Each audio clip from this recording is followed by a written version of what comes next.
Beginning in the 1940s, noir fiction has told stories of morally gray characters living in a corrupt world where it seems almost impossible to try to be a good person. Thankfully, those types of situations are not at all relatable today.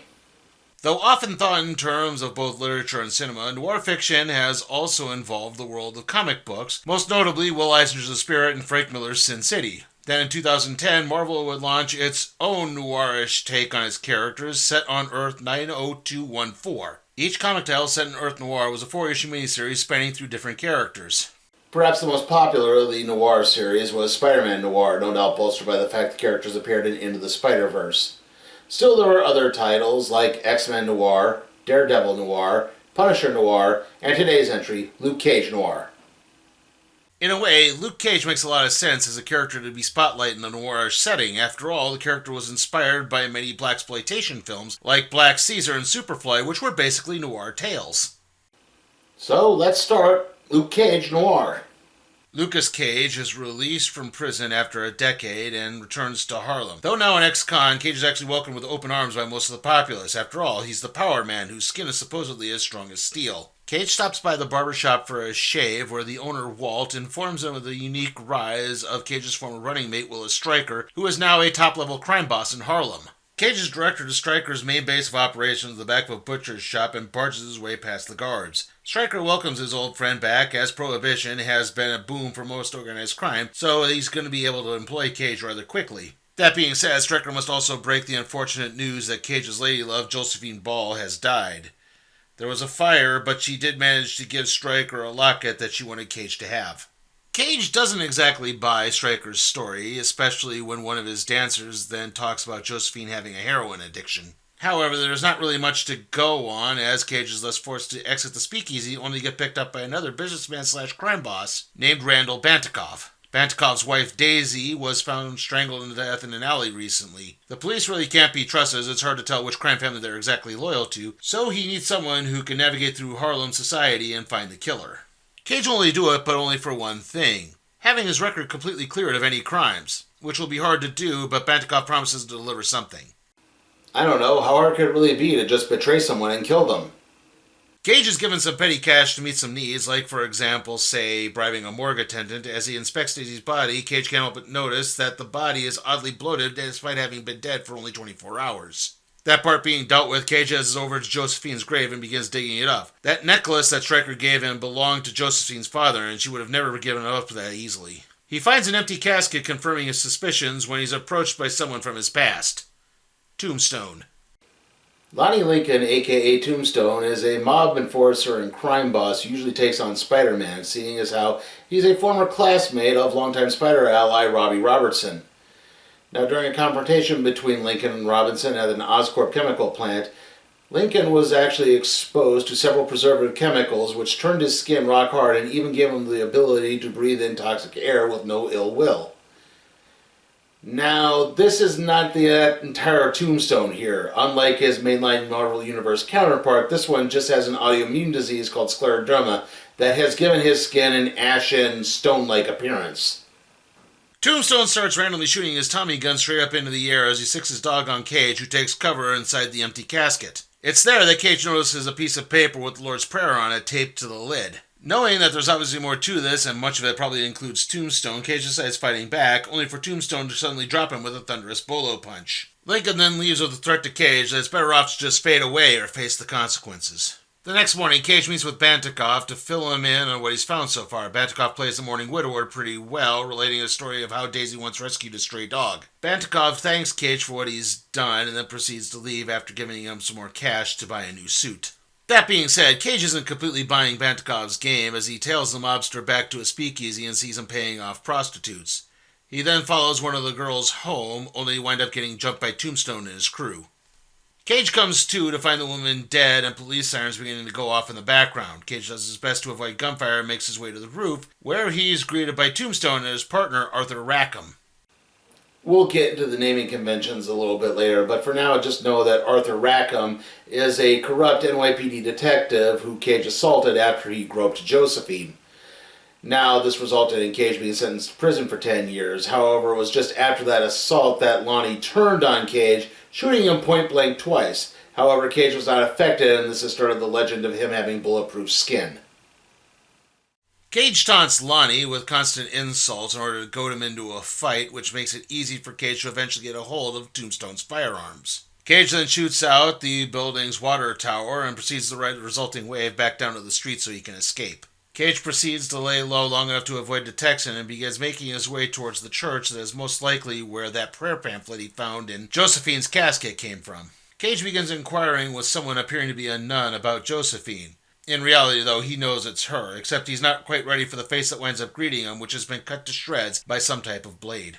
Cage tries to comfort Josephine, but she just tells him to leave and never come back. He then heads back to his apartment to find Stryker waiting for him. Cage has ruffled far too many feathers, and Stryker wants him to lay low at an apple orchard until things blow over, and then he can betray and kill Cage. This makes Cage remember the incident with Tombstone that got him arrested, and gave him the legend of his supposedly steel-hard skin. In reality, it turns out that those 2 gunshots from Tombstone actually just hit Cage in a pocket flask, so that's why he was unharmed. The bullets were blocked.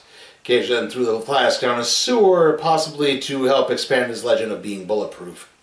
Knowing that this whole farm thing is probably just a setup, Cage excuses himself to the little boy's room where he utilizes the gas-powered lights in the bathroom to stage an escape. When Stryker and his goons enter the room after hearing a crash, all it takes is for one errant match strike to blow things up. A still-burning Stryker makes his way down to the street, where Cage winds up dropping a bottle of fermented barley pop on him before the flames can get truly doused.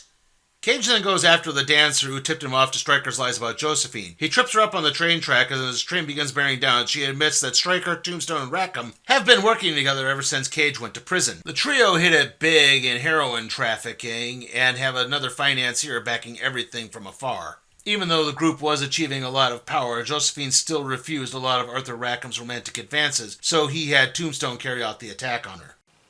This is actually referencing Luke Cage in the mainline Marvel Universe. Willis Diamondback Stryker was Cage's former gang partner who ultimately betrayed him and got him sent to prison.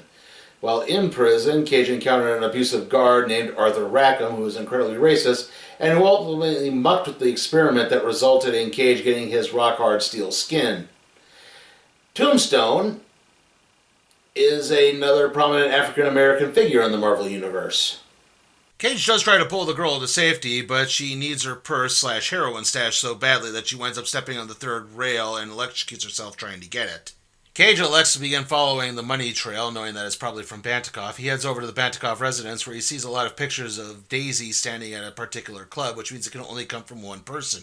Cage meets up with the person in question, a photographer who goes by the name of Snap, who explains that yes, the Bantikovs were always at that club, and Arthur Rackham paid for the pictures of the two constantly as to try to possibly gain some form of leverage. Cage begins to realize what might actually have been going on and begins heading back to the morgue. Though not before stopping off at Stryker's base of operations, burning it to the ground, and making off with about $10,000. Upon arriving at the morgue, Cage remembers the mysterious bloating that Daisy's corpse had had and realizes that it wasn't bloat at all. She was pregnant and someone now just made off with the fetus. As all of this plays out, Stryker, Tombstone, and Rackman all meet at the hospital to try to plan to take down Luke Cage once and for all. It's then that they're visited by their mysterious benefactor who's totally not Bantikov. However, this benefactor, along with Stryker and Tombstone, does seem to have one last piece of leverage. Lucas Cage Jr. Yeah, it turns out Randall Bantikov is the financier of this criminal operation. I'm sure that comes as a shock to all of you. Tombstone manages to confront Cage at the morgue, where he gloats over what he did or claims to have done with Josephine, saying that she really enjoyed it. Cage then stabs Tombstone with 2 embalming syringes and turns the machine on, leaving Tombstone to explode due to the pressure as Cage locks the door behind him. Cage then proceeds to go after Rackham by pretending to be Tombstone and piloting their getaway car over the Brooklyn Bridge. However, while all this plays out, Randall Bantikov stumbles into a police station claiming to be a victim of an attempted abduction. Cage stops off at the train station to get a safety deposit locker for the money and then goes to visit Josephine. She explains that in reality, Tombstone held back on the assault when he realized that she was pregnant. Instead, the trio of Tombstone, Stryker, and Rackham wound up taking the boy, Lucas Cage Jr., hostage to use as leverage to drive Josephine into going into hiding and keeping Luke Cage at bay. With that, Cage sets up one last meeting with Stryker at the barbershop, where the mob boss is forcibly shaving Junior's head, gouging the child's scalp along the way. Cage bluffs, pretending not to really care about the child at all, as he hands Stryker a towel to clean up the blood. This causes Stryker to let his guard down long enough for both Cage and Walt to get the jump on him and his goons. The brawl winds up culminating with Walt stabbing Stryker in the eye with a pair of scissors. Luke turns over the key to the safety deposit locker to his son and apologizes for everything he said. He didn't really mean it. It's then that Cage notices something in a photo of the Harlem Hellfighters on Walt's wall. He then leaves to go confront Bantakoff one last time. Yes, it turns out that Randall Bantakoff is in fact an African-American man who served alongside Walt as part of the all-black Harlem Hellfighters troop in World War I. However, Bantakoff's skin was so light that with a simple application of makeup he could easily pass a Caucasian man, and thus he was able to slowly integrate himself into upper society in New York City, where he married Daisy and used her family's funds to, well, bankroll his crime operation. However, then Daisy got pregnant as Bantakoff thought he was sterile, and the risk of her possibly giving birth to a colored child was just too high. So he killed her and then used his underling to try to pin it on Cage, who would have just been released from prison as it happened. Bantakoff pulls out a gun and opens fire, but Cage just shrugs it all off and throws Bantakoff through a plate glass window to his death. As Josephine and Jr. get the money from the deposit box and depart for Maryland, Luke stumbles out of the building. There was no magic flask to block the bullets this time. He really was shot. Still, he manages to avoid detection long enough to make his way to the docks and throw himself into the river, thus ensuring that Luke Cage, the power man of Harlem with bulletproof skin, will never truly die. And that concludes our look at Luke Cage Noir. How was it? Well, on the plus side, I think the artwork is really nice. It does a good job of having a good, gritty, noirish feel to it. And I think the mystery is pretty decent overall, with some nice twists thrown in here and there. And I feel like, even though this is set in the 1940s, this could easily have just been a callback to Luke Cage's blaxploitation roots. The story really hasn't changed that much. On the downside, I would say there are some elements of the story that kind of feel a little misogynistic. I know this is kind of a common trope in noirish fiction where women don't exactly have the highest esteem, but the only prominent female character in this is Josephine. All the others are either dead or get killed. So, yeah, it does feel a little odd.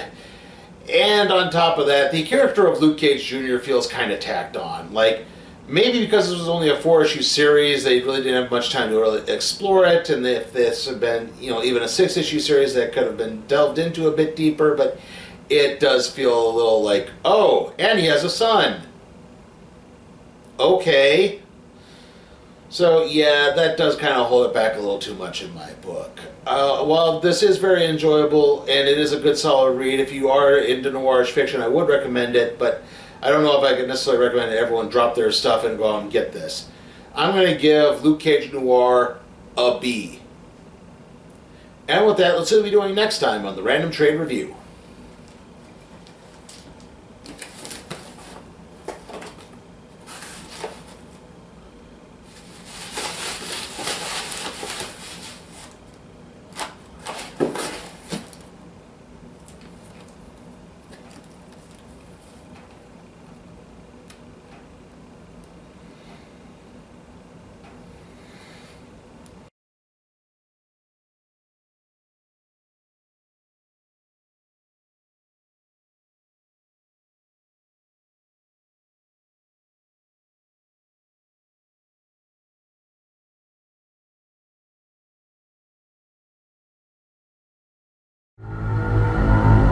Hey guys, remember you can help support the channel at patreon.com/sleepytimeforcat productions. There you can request a tray to be put in the randomizer, aka the cardboard box. And as always, remember to like, comment, share, subscribe, and ring that notification bell.